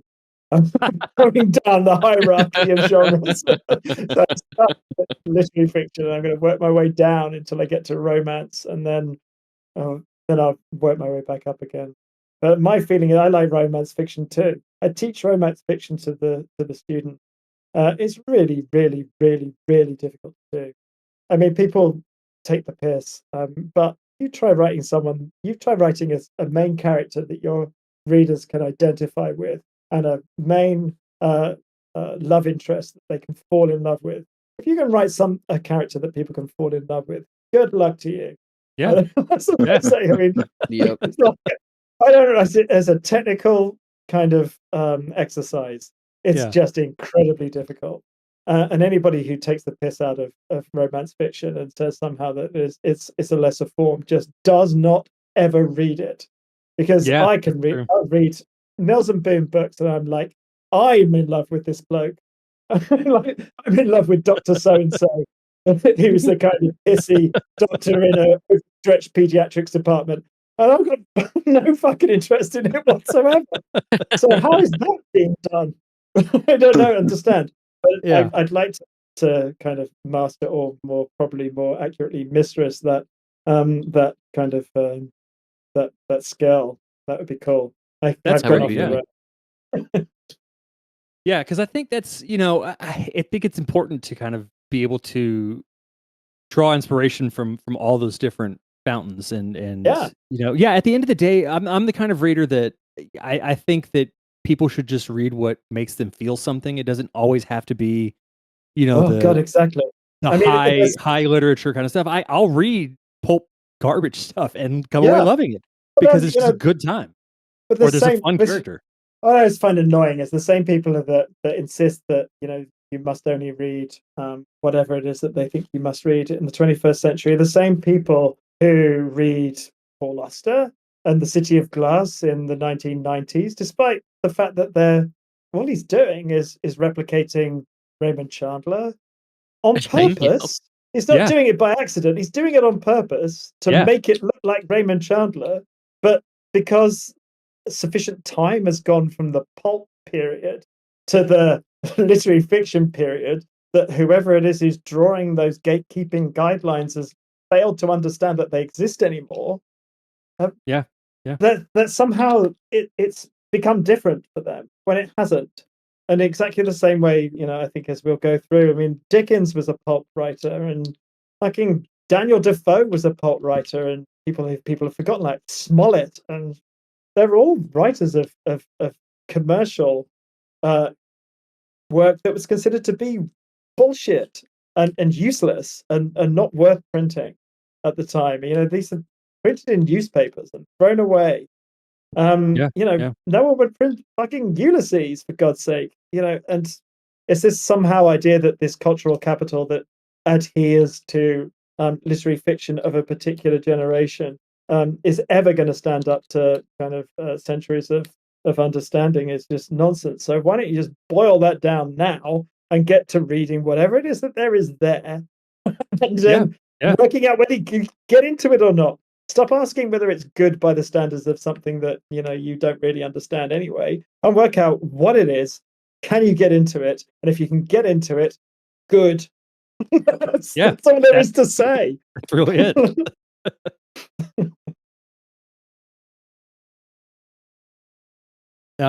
Kate, did you have any more questions about Mordu? Yeah, I just had one question left here, which was and it's kind of a good segue because you sort of were talking about inspiration more generally. You've mentioned that your favorite author when you were a child was Jack Vance, which I think makes a lot of sense for Mordu certainly. And there's also been a lot of in countless publications or interviews that I've listened to or read through. There's been a lot of talk about what maybe inspired it. The games from FromSoft come up all the time. And the Gormenghast trilogy comes up all of the time as well. To me, like two of the things that I still picked up on in there was certainly a lot of the Book of the New Sun from Gene Wolfe as well, from a perspective of some of the fusion of science fiction and fantasy. And then also, I feel like there were shades too of the Vor books by B. Catling as well, and how those sort of incorporate. Okay, do you want to know a secret? What? I've read the Vor. I've read Gormenghast. I've read the books of the New Sun, but only after I wrote all of those. So I've only really. Oh wow, amazing! Because everybody else was saying how much alike they were. Right? Yeah. I don't think Mordu's like Gormenghast at all. Right? Mm-hmm. I think the cover's pretty similar to some of Mervyn Peake's drawings, but Gormenghast is funny, right? So I mean Gormenghast and Titus Groan. They're funnier. They're more to do with aristocratic life. If they're anything like Mordu, I think they're only like that section in Mordu where he goes to live in the master's manse and is educated by Bellows. That they're quite like that. I think that's where they're quite like that. Book of the New Sun, I think, is brilliant. I really, really, really enjoyed it. I can understand where the vibe, that they're similar kinds of vibes, but I think that the Book of the New Sun is more romantic in the kind of old-fashioned sense than Mordu is. I think it's puzzling and difficult, but at the same time, I don't think that they have the same kind of engine. I mean, particularly Mordu, which is a very straight. I mean, I'm not quite sure why everybody finds it so kind of confusing. At least in the first and the third parts, they're just straight kind of adventures, right? They're people doing heists with a background of a kind of moody vibe, which is not what Book of the New Sun's like at all. It's just a kind of very. I mean, I guess the similarity. I think this probably tracks back to Vance and Vance age pulp science fiction and fantasy, is that they're episodic. So they have this kind of, chapter 1 in which so and so does such and such, and then they have this kind of small like story that almost wraps itself up within that one chapter frame, and then moves on to the next one, rather like the Dying Earth or something like that. There are these little episodes in which one character appears, and they might come back later. Or here's a Cyclops. I don't think they're much like the Vor. I mean, I can understand that with the Vor, there's more of a similarity, I think, in that excuse me for my pretension, is that they come across as art pieces. So they're more like a kind of they have a kind of internal aesthetic that overrides the narrative. So that I think is similar, but I can't have been influenced by any of those because I hadn't read them. Yeah, so I was yeah, no, and I think that's the interesting point is that a lot of those same touchstones come up in a lot of the different interviews. So I was curious if there was anything in particular that you did draw inspiration from, or that you would say really But was I think on we your all mind draw when you the same was inspiration. I think it's generic inspiration, right, from the genre. I think, I mean, I read a lot of Lovecraft, which I think the Four is heavily influenced by. I think Gene Wolfe's influenced by Lovecraft too. I don't think Mervyn Peake's influenced by Lovecraft. Mervyn Peake, I think, is influenced by someone I did read, which was Thomas Love Peacock. You know, Grill Grange and Headlong Hall. Mm. Look them up if you haven't read them. They're very similar. These kind of closed world, hyper aristocratic, um, ritual bound places with stock characters. I think they're quite similar to Moliere in one way or another. So that I think, I mean, particularly Peak, it has these kind of restoration comedies. They have these kind of characters who act in particular strange ways that are amusing, like, you know, Mrs. Malaprop and what's his name, the Dower Grass, it's Dower Grass, whatever the guy's name who has a sister who wants to throw a soiree in Gormenghast. I can't remember. Ida Sour, not Sour Plum, Sour something. I can't remember. They have such crazy names, but and I think we're all drawing from a very similar kind of field, and I think that the Four, I think Catling and Gene Wolfe and Mervyn Peake are all drawing from a particular pre-19th century, early 19th century form of English literary and perhaps Italian and European literary tradition. So I think a lot of those draw a kind of a lot of inspiration from Rabelais and things like Gargantua and Pantagruel. Those kind of other forms of fantasy practice that aren't really considered to be fantasies because they've been co-opted by the literary fiction crowd. So Rabelais is like something that I read when I was really young. I read Proust when I was really young, and I think that I think there's more to do in all of those works, particularly Gormenghast, with that kind of very close focus on details, and that's true of Vor too, of the Vor series, and also of my stuff.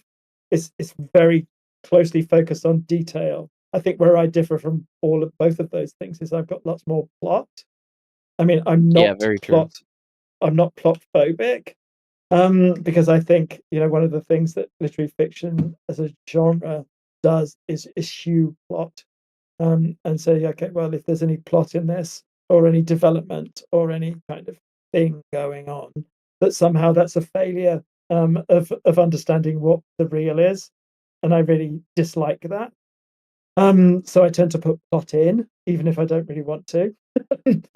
So those things, I think, where I differ, and I think are all of our inspirations. If I'm going to kind of group myself pretentiously in with those other writers, I think they all come from pre-20th century literature, either via Dickens or Smollett or Rabelais or Voltaire or lots of people who did the very similar episodic things. But every time I read The Dying Earth, it always reminds me of Candide. I mean, the same character isn't in it the whole way through, but or Gulliver's Travels, where you move from these places where there's a cool and interesting kind of situation or culture, which your kind of relatively neutral character deals with. And I think that's true of The Dying Earth, certainly by Vance.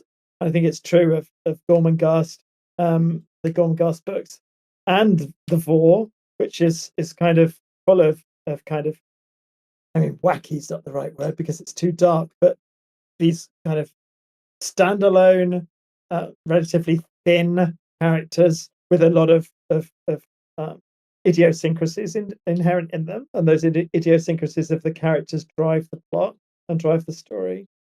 I mean, I really, really like Brian Catling, but only after I've, you know, already written the book.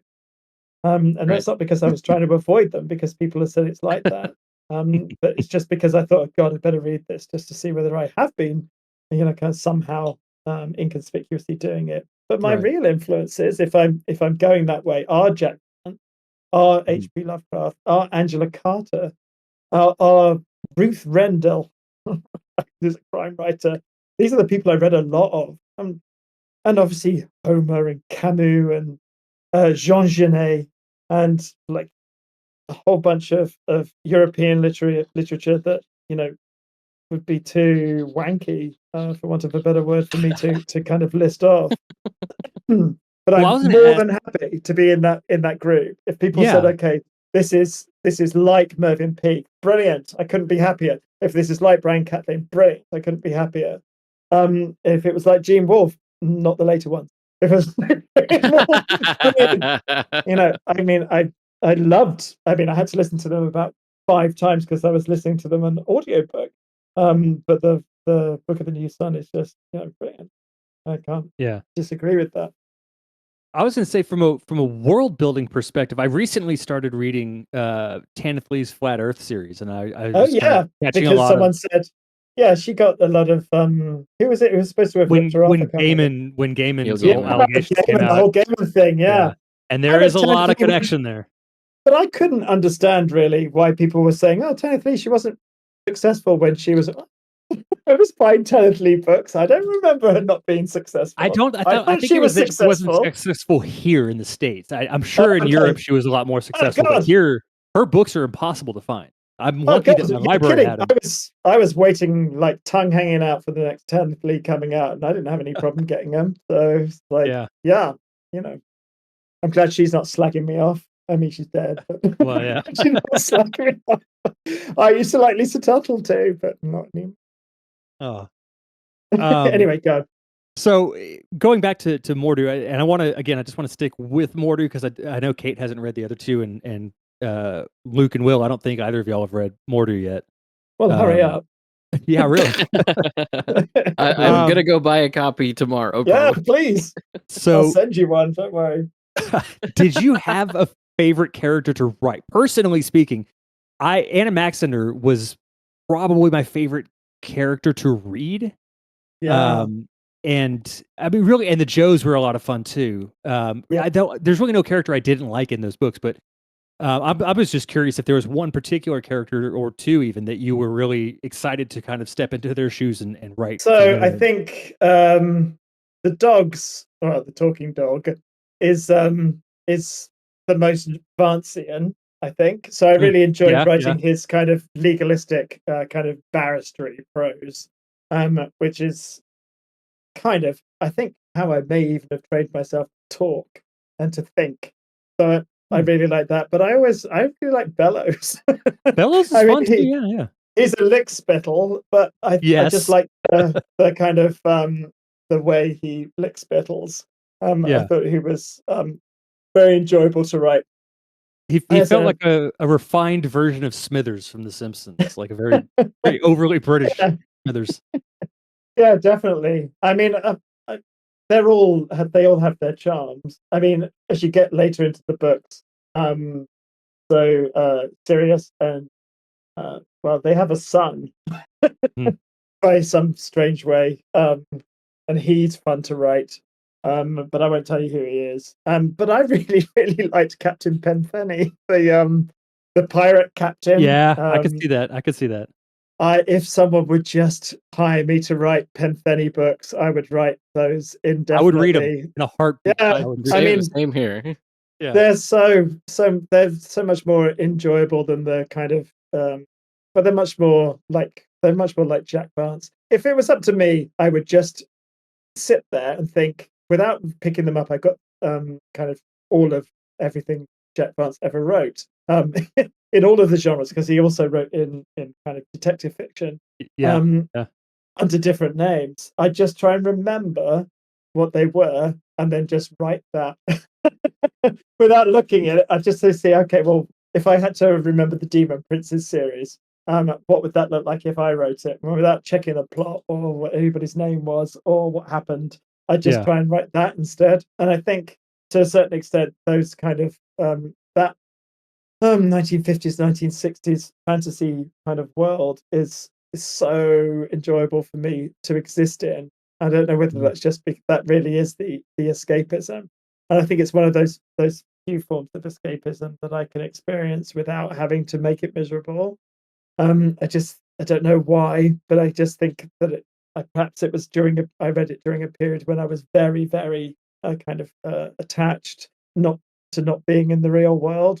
Mm-hmm. That it has sufficient kind of energy to overcome the trauma of my actual existence, so that I can then write from that.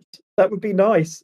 I've always wanted to write things that were kind of joyous and enjoyable, and I'm glad people do find some of the things that I write enjoyable. But for me, it's a coded autobiography. I mean, it depends on how deep dive you've gone into my interviews, but I think most of the things that happen in the Cities of the West series are just more or less heavily disguised autobiographical incidents from my own life, which always makes me amused when kind of people say from the literary fiction end of stuff is like, well, why are you writing about these fantasies that don't have any relationship to reality? I feel like saying, well, you don't know what you're talking about. They're either more or less thinly veiled things that actually happened. Yeah. And I'm writing them in this way because I can't write about them in the other way. That's why they're there. Are you stupid? I mean, it's like, I don't really understand why people have such a difficult time. I mean, I do understand. It's because people, they're absolutely incapable of giving people credit for having had traumatic existences that they can't talk about. And I think that particularly the people who are in a position of being able to exist in the world in a relatively unproblematic way don't understand. There are people in the world who can't exist in the world in that way. They have to allegorize things because it's too much otherwise. Like otherwise they can't go to work and they can't do the things that they've got to do and they can't pay the bills and they can't do it. They have to live their life through a filter. And sometimes the genre writing is written by people who write through their lives through a filter. I think it's a massive privilege for literary fiction people to write realism, right? Okay, there are people obviously who are very brave and who have sacrificed their own happiness in order to be able to depict the real unflinchingly. But I think they're kind of vanishingly few. I think the vast majority of the people who represent themselves as realists are people who haven't got anything bad to write about and consequently don't have to allegorize it. Right. And obviously, if I was on a different podcast with people who I imagined were less kind of amenable to that idea, I probably wouldn't say it. But I think it's a kind of I don't know what I'm thinking. I think that people should give people more respect for when they write through that obliquely through a different lens, right? And they should think a bit harder whether they're not pandering to some childish impulse that they can't suppress, or whether this is the only way they can say the things that they want to say, right? Because otherwise they wouldn't be able to get up in it. Yeah. And I think that's something that people need to think more carefully about. And it's the kind of sniffy attitude that people have towards science fiction, towards fantasy, towards horror in particular. I mean, science fiction and fantasy are almost mainstream now. I mean, much more mainstream Much than more they so were than when they I used was to a be. kid. Yeah. Oh yeah, God, in the 70s and 80s, doesn't matter how brilliant you were, it was considered to be like fucking idiots thing to do. Not so much now, but horror, erotica, romance, they're often the provinces of people who've got stuff to say that they can't say in any other way. And I think it's time that people started to think, okay, well, what is that? And let's look at it and see what that is. Yeah. Right. As opposed to thinking, well, there can't be anything in this because this isn't about fucking some dude who went to Cambridge in the 1960s and now is miserable. He's looking back on his stupid life and whatever it is that he's up to. Yeah. Whatever. before I'm going to shift gears into a different area here, but before I do, Kate or Luke or Will, do y'all have any other questions related to the work that Alex has done? Not in particular myself. Kate? No, Okay. I asked all the questions I had. Okay. So I have to shift my nerdy gears here.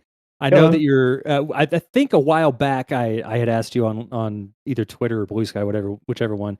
I think you were playing Final Fantasy 16 at the time.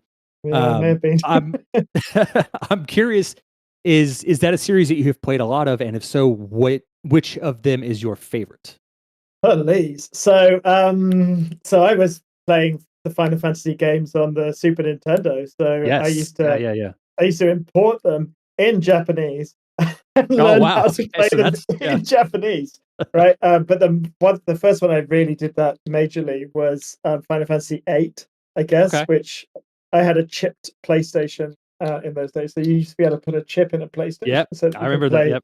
Yeah. So I used to do that. And so you could play import games, which I did. And that was basically based on the fact that I played Final Fantasy VII, and I played Final Fantasy VII because I played Final Fantasy IV or 6, depending on which territory you happen to be in. Prior to that, the Final Fantasy games I hadn't managed to play, so I guess Final Fantasy IV/6 was the one I first started on. Then I played Final Fantasy VII, which was in English, so that wasn't so bad. But Final Fantasy VIII was the one I think I put most effort into because I had to translate it. And yeah, makes sense. I also, but I guess if I was going to say my favorite, would probably be Final Fantasy Tactics, which interesting choice. thought was incredible. Great game. Yeah, well, too easy. You really have taste. Yeah, it was a really, really, really good game. I really enjoyed it. Yeah.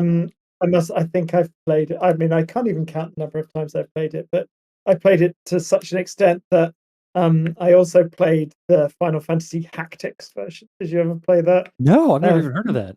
Final Fantasy Tactics 1.3, right, which was a kind of fan-based. So basically, they hacked the ROM of Final Fantasy Tactics on the PSX and gone behind the scenes into it and changed all of the difficulty levels. So there was a character called Orlando, who basically the moment you got Orlando, you couldn't lose because he was so massively overpowered. So they toned him down and they changed a lot of the abilities around. And a guy called Archangel, his name was, had come to this kind of Uber version of Final Fantasy Tactics that was really hard and more like a puzzle game. So you had to work out on each of the strategic turn-based strategy kind of grids exactly who you're going to use and which abilities you're going to use and which weapons you're going to use and how you could then use that to actually manage to win the battle because it was so difficult. I played that for about 10 years. That was that. Final Fantasy 9 I really liked. I thought that was fantastic. Yeah, 9 was really good. Oh, good. Everyone keeps on teasing. My phone keeps on telling me remake of Final Fantasy 9 definitely in progress. I keep seeing that. I'm not. Oh God. Yeah. Well, so if then it happens, it happens, and we'll see. Okay, I can't tell you any secrets, but I'll tell you in a sec. Okay. So Final Fantasy 10 I played. I think I skipped 11 because that was the online one. That and was I the hate first online one. things. Yeah. Yeah, I can't be dealing with other human beings being involved, so I get do that. Final Fantasy 12, everybody else hated, but I really liked. 12 was good. I played that. Yeah, but then for one reason or another, which I don't want to talk about, I stopped playing games at all after that. Up until quite recently, when I started playing Final Fantasy 16. But I only played that because Cody Fox, the guy who did the localization of Final Fantasy 16, which was done in a kind of relatively unusual way. Usually they'd give the Japanese people would write the scripts and make the story. And then it would be given to the localization team to do in English or whatever other language it was doing. But this time, because it was set in a kind of medieval Europe, they gave it to Koji Fox to write the original script and then translated that into Japanese. And Koji Fox went online to say that he was influenced in his lore descriptions and his item descriptions and place descriptions by the glossary of Mordew. Interesting. So I got in touch with him to say, okay, this is like the biggest thing that's ever happened to me. I'm so delighted that what's happened, because I'm like a massive Final Fantasy person, and I used to know this guy called Seb, who was also worked for Square Enix. And I'd always hoped that he was going to get me kind of involved in writing for Square. And Seb introduced me to Koji Fox. So he sent me, like, I've got it upstairs in my room, a kind of signed by the development team deluxe edition of Final Fantasy 16, which I then played, and I thought was brilliant, particularly because I thought he'd basically plagiarized a load of stuff. He hadn't plagiarized it. He'd taken my style. Yeah. Or I could see similarities in the style between the slightly snarky and not 100% accurate glossary for his item descriptions. And Final Fantasy 16 is famous for introducing this thing called active time lore, which is like active time battles, but you get to see who everybody is and their backstory just by pressing pause. Oh, that's cool. Looking at them. So that. So I got to know Koji Fox, and we met up in London and talked about various projects, which I'm under non-disclosure agreement and can't speak about. But I'm under the impression that non-disclosure agreement goes into abeyance next month because it's getting announced. So yeah, okay. Big fan of Final Fantasy 7, 9, 8, 12, 16, 4/6. Yeah, I love those kind of things. I think they're just beautifully done. I think they're just very beautifully done things. I really like it when people commit, right? I think that's one thing you can that Japanese games developers do. They just commit to the thing, and it is itself. I really like Xenogears. I don't know if anybody remembers Xenogears. I need to get into that. I have the first game. I need to start that on the PSX or because there's Xenosaga. I got the Switch remaster. Oh yeah, yeah, it's good, but it's no Xenogears. Yeah. Vagrant Story, that was fantastic. Yeah, I really enjoyed that too. God, that was really good. Chrono Trigger, I thought that was for sure incredible because I used to play these things on emulation when I was supposed to be at work in the library. So good thing about libraries in the past is they had computers, and if you had a computer, you could run emulation software of various stuff you didn't have to buy. So I used to play all of that stuff in the back when I was supposed to be doing the cataloging and that kind of stuff. So that was cool. Yeah. So there's loads of stuff. So with the pop culture end of stuff, games, that kind of thing, I would much rather someone kind of made a game of Mordu or oh, that would be really interesting. That would be good. Then win the Booker Prize. I mean, fuck the Booker Prize. I've been to the Booker Prize award ceremony when Lucy Ellman was up for it, and who was one of my stablemates at Galley Beggar Press. Oh, and a bigger crowd of wankers you have never met. Jesus Christ. I mean, not Lucy Ellman. She's brilliant, and as is Todd and everybody on our table, but everybody else. Yeah. I was not kind of impressed. And as someone who used to be a chef, the food wasn't up to scratch either. I mean, I could have done better. So I wasn't impressed on that front. But I would much rather get those kind of things done. I'm off to Worldcon in Seattle, although I'm wondering whether I'll get deported or something before I even arrive. Oh man. Yeah. How's it? You're in the States, right? Yeah, we all are. Are you all right? Unfortunately. Yeah, we're hanging in there. Okay, good. Well, yeah, I hear that European tourists are being sent to. I mean, in Seattle, they've got a kind of deportation center that they send people to. So I'm looking forward to spending a couple of weeks there if they check. Jesus. I know. Well, I even went through X. So I know they look at X and just deleted all the posts. Yeah. I'm not gonna want to see this. Yeah. And I don't want to spend 2 weeks kind of kneeling on a concrete floor in a orange jumpsuit. So yeah. I'd rather not do that. Yes. So what was the question? Did I like Final Fantasy? Yeah, really, really, really keen. I'm playing. Oh yeah. Don't let Koji know, but I'm playing Claire Obscure. Have you been playing that? Expedition 33. Yes, it's a European Final Fantasy JRPG, turn-based strategy kind of RPG clone. Really, really, really good. Huh. I'll have So to see if I can Claire, find that. like in clear in French, Mhm. and obscure, like obscure in French, and Expedition 33. 33. Okay. So it's like, imagine Final Fantasy X, I guess, Okay. but set in France. Interesting. That's exactly what it's like. But I'm Huh. sure he's really pissed off because Square decided they were going to go action RPG as opposed to turn-based RPG, Yeah. and no one wants to play turn-based RPGs anymore. Which is a And at least shame. in Europe, it's absolutely fucking massive. Everybody's gone Claire Obscure Expedition 33 crazy. Huh. So it's like right top of our charts, and you can play it in French, which is cool. I'll have to check that out. Yeah, I'm in the middle of I'm replaying Final Fantasy VII Rebirth right now. So once I finish that, I'll need something. Well, Yeah, Death that's Stranding 2 good. is coming out in the summer, so that's probably going to take up a lot of my time too. Yeah, that's good too. I mean, they're all good. I mean, if you only had the time, I started playing Yeah. Blueprints. Have you played Blueprint? No. Blueprint. What do you do in America? Do you not get the same stuff that we get over here? I have to work all day, and then I don't have time to do that. Well, I'm on strike, so I don't have to go to work. Oh, there. So our union's called a strike so that they can try and possibly call off these redundancies. So I get much more time to play computer games than I would generally play. I'm supposed to be marking as we speak, but Mm. I'm not really. Yeah, so that's Nope. good. Balatro, I got crazy obsessed with. I have Balatro on my phone, Balatro on the PS5, Balatro on Steam. Oh, wow. That poker game is Yeah. kind of is so addictive.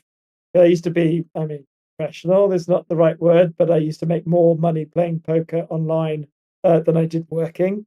So at the same time I was working in the library, I was using the library computers to play 16 screens of Texas Hold'em Oh simultaneously. my god. I used to make so much money. People are bad at Texas Hold'em. It's as simple as that. I mean, not so much now because they all cheat, but back in the day, this is like 2008, 2004, before Black Friday in the States, Mhm. which I lost loads of money in. You could play poker with drunk Americans and just like they just Oh, I would brilliant. imagine so, yeah. Yeah, well, I don't know whether it's a difference in currency standards or something, but I used to make. I've once won a hand for 2,000 quid. Oh, wow. Yeah, and I bought a car at the end of the week. Hey, that's I still awesome. went to work. Yeah, can't do it anymore. It's a little bit addictive. Yeah, yeah. That's the main problem. As long with my many other psychological problems, addictions to almost everything is one of them. And it's playing poker is an addictive thing. So I'm It not allowed to definitely do is, it. yeah. And not that I lost any money. It's just I never did anything else. Yeah, it's just a time-consuming kinda thing, yeah. Yeah, really. I played for 16 hours a day until my Ooh. eyes were literally square. Ugh. Yeah, people don't like living. I mean, Um, no, they don't. Will, Luke, Kate, any other questions? Well, I have a bit of a follow-up from a kind of a conversational thread a while back. Mhm. When can we expect the pirate adventure from you?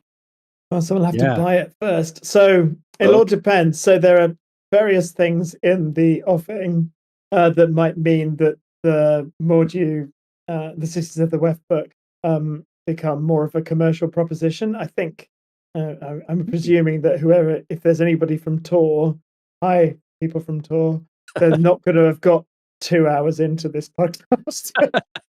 And I'm not sure they chucked as much marketing spend behind it as they might have done. So consequently, judging by the emails they sent me asking me whether I want to buy any remaindered copies. So I'm not sure that Tor want to buy the pirate books. And I'm already, as I might have mentioned, a kind of 15 book deep with Gallipega Press. but should anybody ever ask for any pirate ones, I'd be happy to produce them for people. I'll write them anyway. The question would be, will you ever get to read them? Yeah. Hopefully. If you want to email me and say, I just write me a book, Captain Bentheny, then I'll write it. Don't worry. You don't have to pay for it. I'll write it. I don't need much encouragement. Well, I appreciate that. Yeah. Yeah. Well, you've done your side of things, right? Talking to me. Consequently, you deserve a book. Is that how that works? Basically. Really, it is. If someone shows an interest, I'm like, yeah, fuck it, I'll do it. I don't care. I like writing. If you want it, good. I mean, as I've said, and providing I don't get made redundant, I don't need the money, so I'm not doing it for the money. I get to pay the mortgage. I have very working class person's taste. So if I can buy a kebab from the local kebab shop of a Friday, fucking brilliant. Then what's that, 10 quid? I'm not driving around in a Lamborghini or whatever, or covering up sex crimes or whatever it is that rich people spend their money doing, paying people off for having sexually assaulted them during their childhood or whatever it is that every rich person seems to spend their money doing. I don't have to worry about that. So I only need whatever I can earn. Consequently, I can write for Nout. Yeah.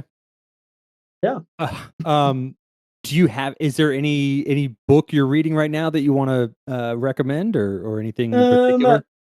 I am reading Jasmine Kirkbright's The Forest on the Edge of Time, which is excellent. I know Jasmine, and I've known her for a long time, and she's going to be published by Tor in 2026 March. So I'm about to blurb that and say how brilliant she is. Anything by Hiron Ennis. Hiron Ennis. Hiron? They did what's it called? Leech. And they've got a new book coming out, which is very Mordewy. So if you like that kind of stuff, read that. I think that definitely. Yeah. We briefly shared the same agent, but then I went back to my old agent instead. The only reason I went to the agent that I was going to was because they were on their list and I liked their book so much. I was like, oh my God, if I could be have the same agent as them, it would be brilliant. But then, unfortunately, turned out that I was poached back by my original agent after that agent kind of gave my publishers grief and they picked up a sting. Anywho, I'm hoping no one's listening 2 hours in now. Believe me, our normal episodes go 3.5, 4 hours. So this is okay, cool. Our regular listeners are probably fine by this point. Let's go with it. We also have a surprising amount of retention for the whole 4-hour runtime of those episodes. Yeah, but are they awake? That's a good question. That's a great question. I listened to. I've watched. Have you been watching The Devil's Plan on Netflix? No, I haven't even heard of that. Oh my God, you must watch it. So it's like Korean reality TV, but everybody in it is a genius. So it's like, God, you probably are too young to remember. There used to be this program in the UK, at least, in the 1980s, called The Adventure Game, which was like this kind of really weird science fiction-y kind of puzzle game where normal people came and they did a whole bunch of impossible kind of challenges that were mostly logic problems and all sorts of crazy other stuff. Well, this is like that, except for Korean people who are geniuses.